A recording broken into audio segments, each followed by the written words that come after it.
It's Miller time.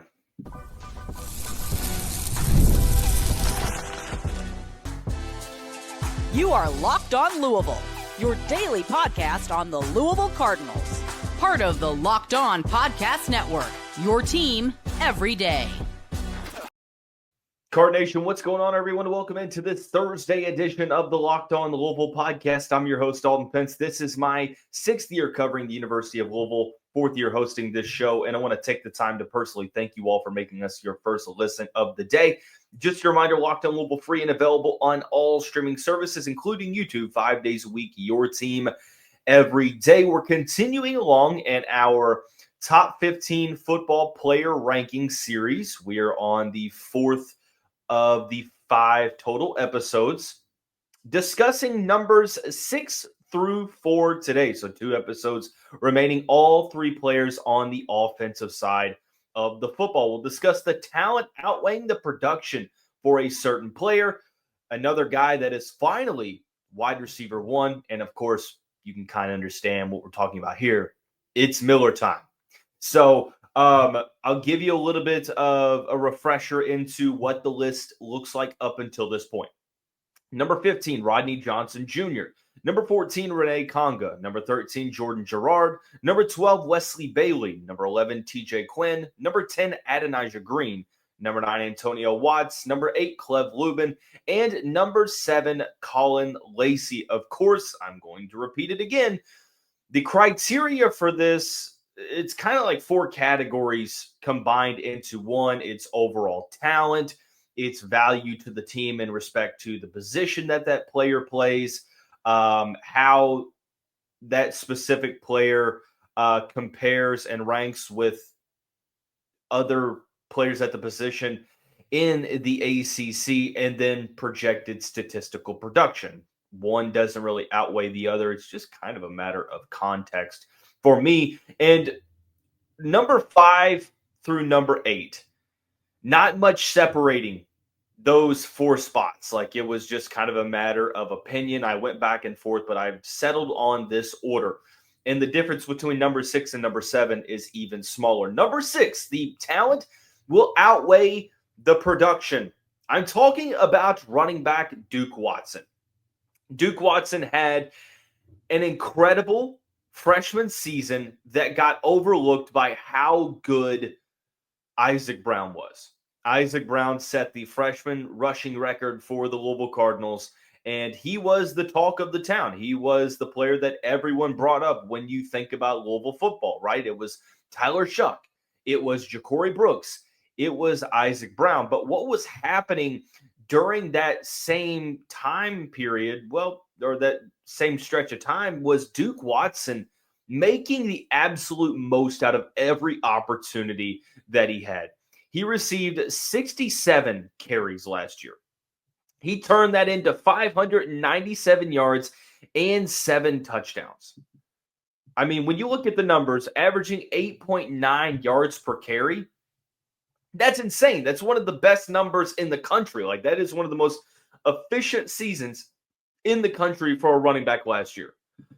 And the performances that he had, I mean, you go back to early on, he was used against Austin Peay and Jacksonville State, but not much, combined for 10 carries, but turned that into like 137 yards is what it looks like. Didn't get much of a workload until the Stanford game. And then from the Stanford game on, 3 of the last 4 games, he got double-digit carries. That's the first time that had happened last season. 11 for 117 and 3 touchdowns against Stanford.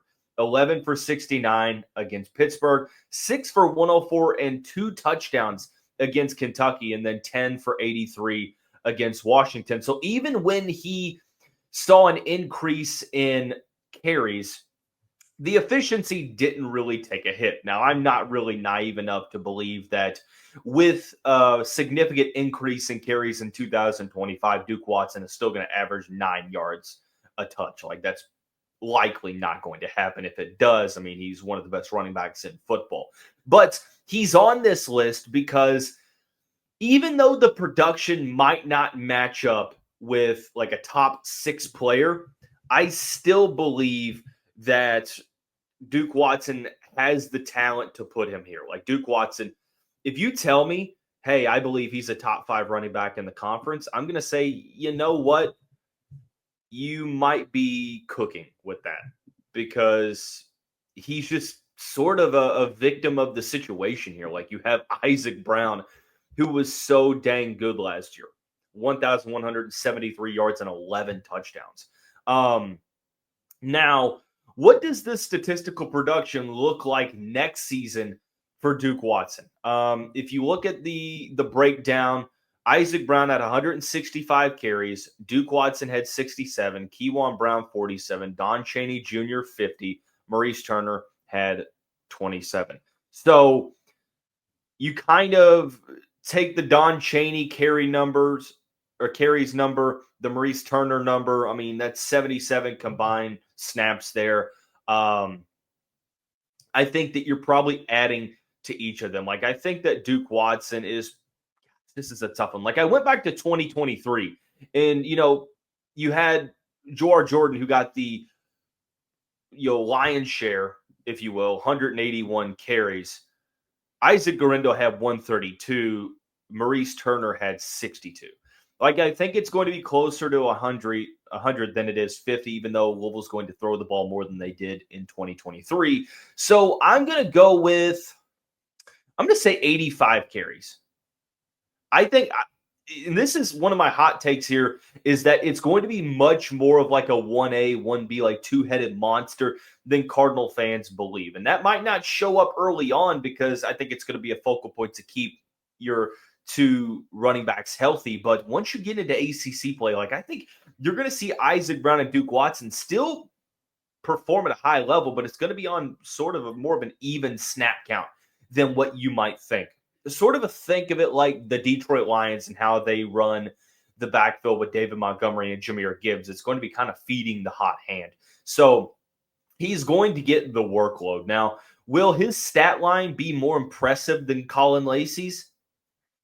Maybe, perhaps not. I think that I put Duke ahead of Lacey in these rankings because of the power for production. Like Duke Watson had a really good year for Louisville last year, and whether or not it's fair, Colin Lacey got hurt before the season. We didn't really get to see him put his full talent on display. The production just wasn't there. I think that Watson and Lacey are both going to have really successful 2025 campaigns. So that was sort of the deciding factor, determining who got number 6, who got number 7, and even kind of where Clev Lubin sat at number 8. But I went with the overall production that Watson had. I think that where Watson would rank in terms of his peers across the ACC might be a little higher than where Colin Lacey might rank. I think that Watson very well could be a top 5 running back in the conference, and I'm not the only one that thinks that. Is Colin Lacey a top 5 receiver in the conference? And I think that there is a very real possibility that he could be, but it's not as likely than Duke Watson's case. Positional value, running back, wide receiver, I mean, both are going to play a key role there.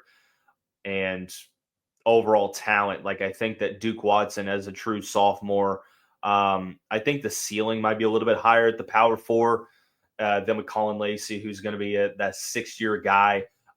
So it's very, very small in terms of the differentiating between number 6 and number 7. Like I said, like there was not much that separated numbers 5 through 8. It's just had to make some sort of a decision. And regardless, you're talking about some star caliber players, regardless of the spot that they land in 5 through 8. So number 5, however, we're staying on the offensive side of the ball. This is a guy that you could consider every single season after his freshman season a breakout year. But he has just been able to get better and better and better. And he's like the epitome of a guy developing in your system to eventually becoming a star. And now heading into 2025, I mean, he's projected wide receiver 1, or at the very worst, wide receiver 1B. You know who that is, but we'll tell you when we come back on this Thursday edition of the Locked On Louisville podcast.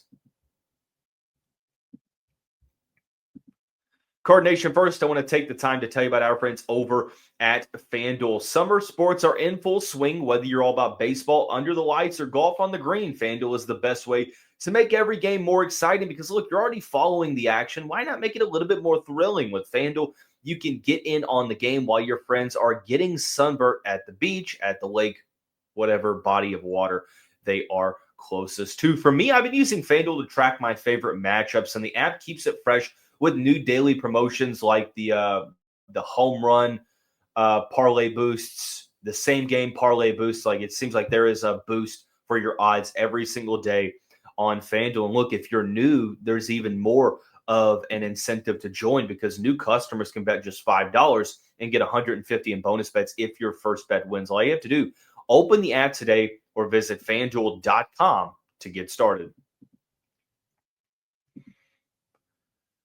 Thanks again, as always, for making us your first listen of the day. Just a reminder, Locked On Louisville free and available on all streaming services 5 days a week, your team every day. Be sure to hit that subscribe button on YouTube. We are on the road to 5,000 subscribers. So if you are feeling so kind, please help us get that much closer to the goal. But regardless, extremely appreciative of everyone for making us your first listen of the day. We are cracking into the top 5 now. The series is going by like a breeze. Number 5, finally, wide receiver 1. You know who I'm talking about. It's Chris Bell.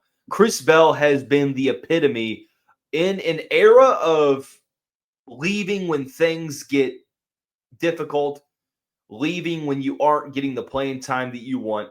Chris Bell has been the epitome of internal development within a program. You look to 2022, he had 7 catches for 105 yards.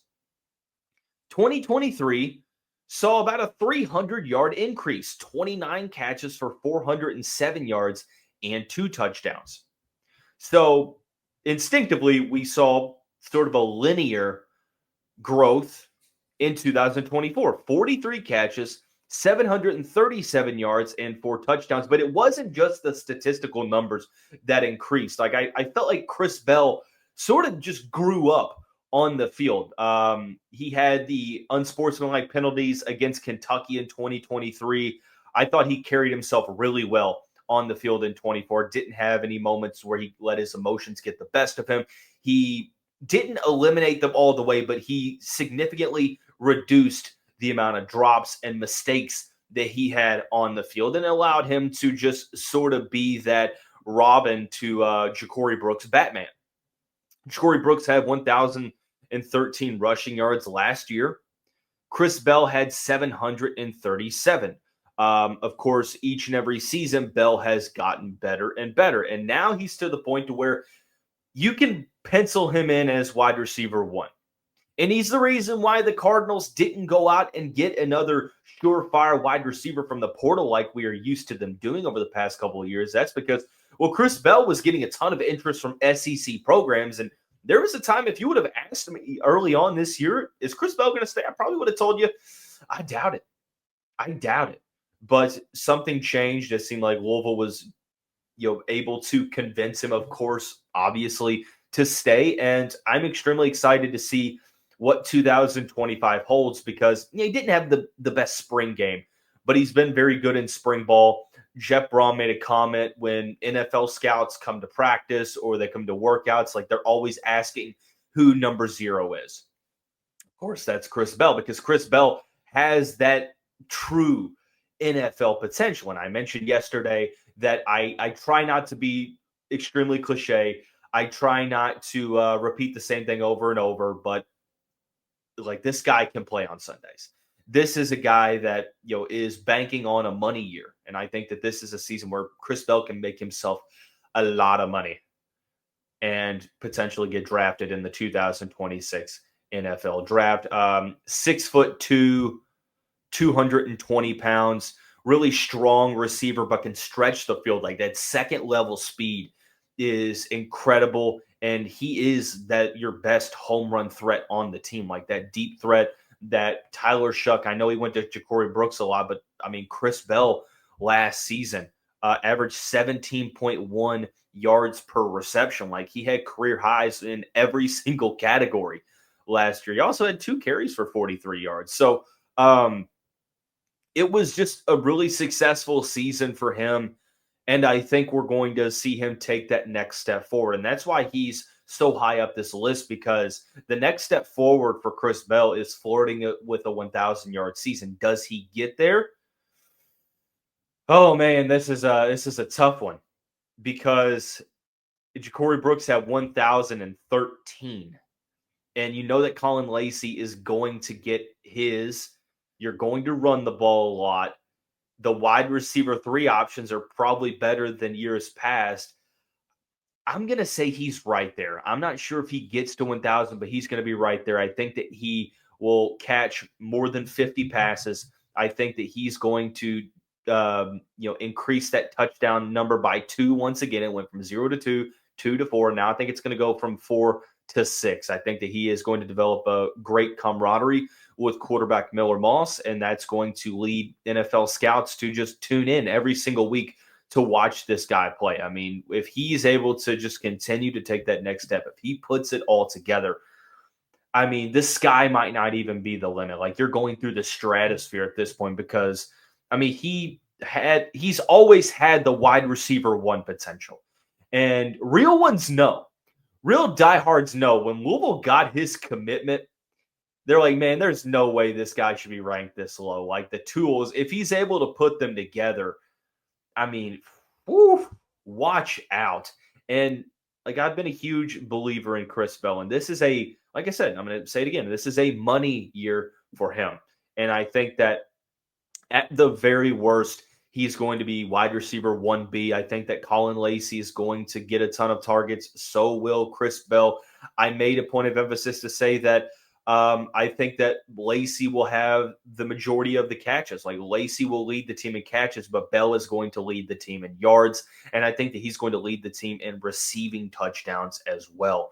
So Chris Bell, I think, is going to just jump off of the screen. It wouldn't surprise me, even though there is added emphasis on him by opposing defenses and defensive coordinators. Like, he's going to face CB1s this year. Like, I think that it's not going to matter. I think that with that internal growth and development, he's just going to keep taking steps forward, and that's just going to pay off in a huge way for this Cardinals offense that is heading into the year looking like it's going to be as prolific and high octane as it was last season. And it wouldn't surprise me if they took an even larger step forward and crack into the top 10 nationally as an offensive unit. So he's as high as 5 for me because of the talent. I think that he is, I'm predicting him to be an all ACC receiver. So how he compares to his peers. And then wide receiver 1, extremely valuable to his team. And I think that the statistical production is going to match it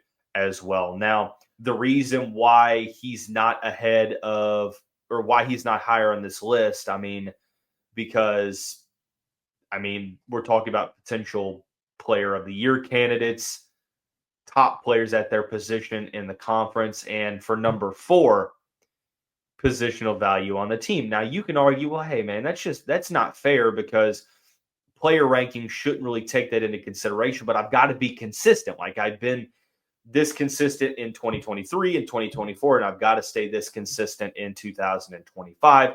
And it was like this the past 2 years. And can't understand that, then I apologize. But this guy isn't shabby either. He was a scapegoat at his last school. And I think that has sort of skewed the way that Louisville fans perceive his talent. And there's a couple reasons why he is this high. And I said it at the beginning, and you know who we're talking about here, because I've almost done everything but say his name. But the only thing that I'll tell you heading into the final segment of this Thursday edition of the show is that it's Miller time.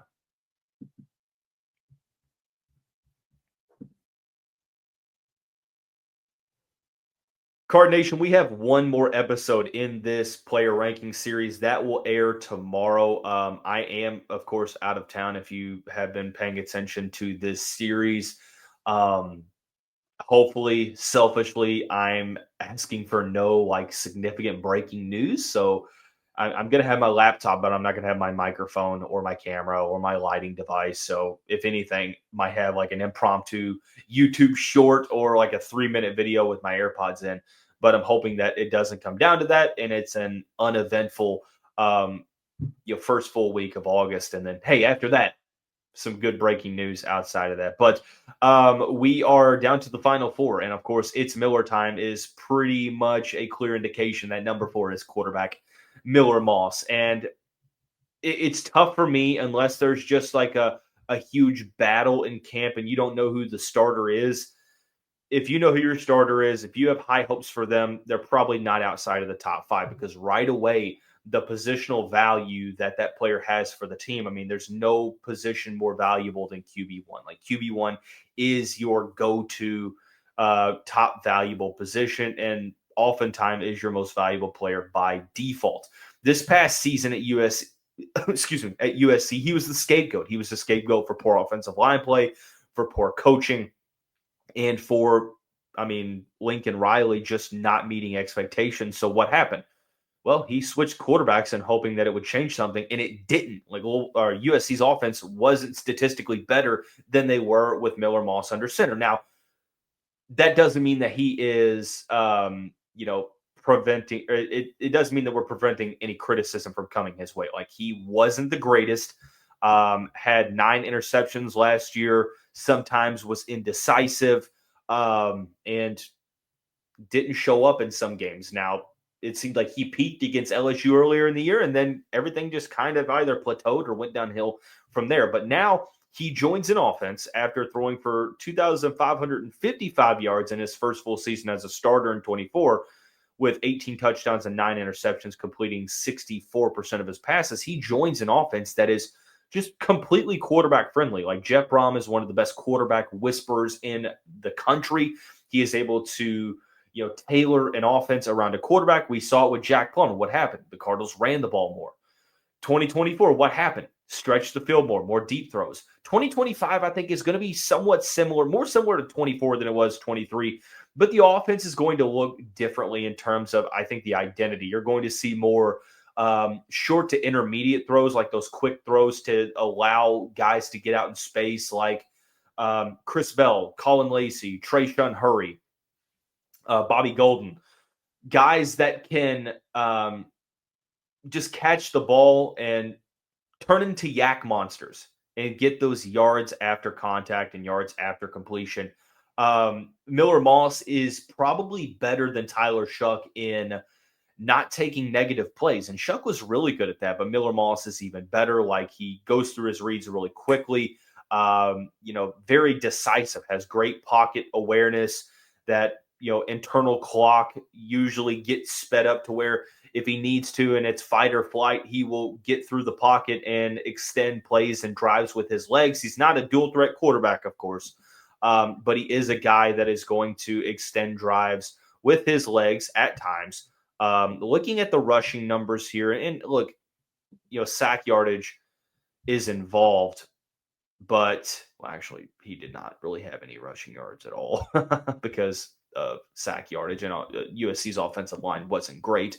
But this is as pro of a style offense that you're going to see in college. I think it's going to be able to revitalize Miller Moss's career. He's going to have his best career year. He's going to have the best year of his career. I have been adamant that I think that he is going to have a better statistical year than Tyler Shuck. I think he's going to get over 3,195 yards, and I think he's going to throw more than 23 touchdowns. One thing I want to see with Miller Moss is trying not to fit those throws into that tight of windows and, forcing turnovers. And I think Tyler Shuck improved on that in 2024. So, Chris Bell, Colin Lacey, both had a lot of great things to say about him in spring ball.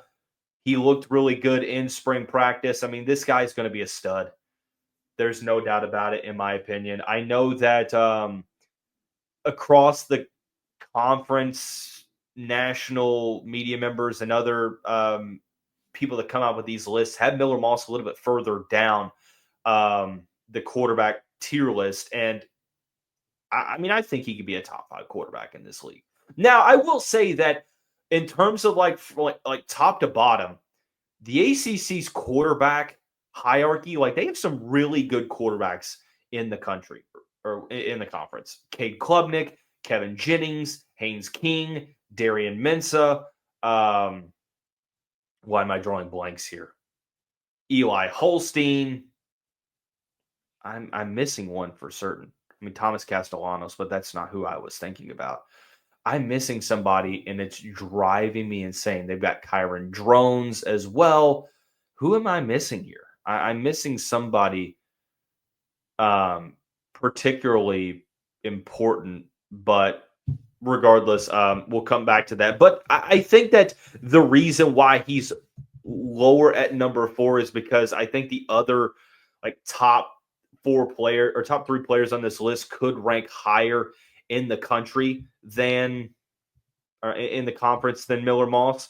Carson Beck was a name that I was thinking about that I totally just forgot about. But CJ Bailey from NC State, like you've got some really solid quarterbacks in the conference. And I think that with Jeff Brohm's leadership and with his ability to get the most out of his quarterbacks, I think that Miller Moss is going to be a top 5 quarterback in the ACC. I think he's, of course, potentially the most valuable player on this team because of the QB1 spot. Projected statistics, I'm going to say that he gets to 25 passing touchdowns and let's say like 3,250 passing yards. Like I think he's going to have a really good season, one that kind of, revitalizes the NFL draft hype that people had about Miller Moss just 12 months ago. Overall talent, I think that Moss, of course, is very talented. He doesn't have the arm strength that Tyler Shuck does. Not many do have the live arm that Tyler did. But I think that Moss is going to be better throwing in the short routes, in the intermediate routes, the ability to not take as many negative plays. He's just a really good leader on the field, doesn't really get rattled much. And for a team that's going on the road to play SMU in Miami and they're going to host Clemson, like you need that leader at QB1 to be able to step up and shine during the brightest moments. And that's kind of what Tyler Shuck did. He was really good against Miami. Notre Dame was sort of a fluke game. He was really good against Kentucky. He was really good against Clemson. And I would expect that Miller Moss sort of, fills that same trajectory and is going to play the best when the lights are shining the brightest. So number 6, running back Duke Watson. Number 5, wide receiver Chris Bell. And number 4, QB1 Miller Moss. There are 3 players remaining, 2 offensive and 1 defensive. We will identify who those players are in the final episode of this 5-part series on the final day of the week tomorrow. Everyone have a great day. We'll see you back here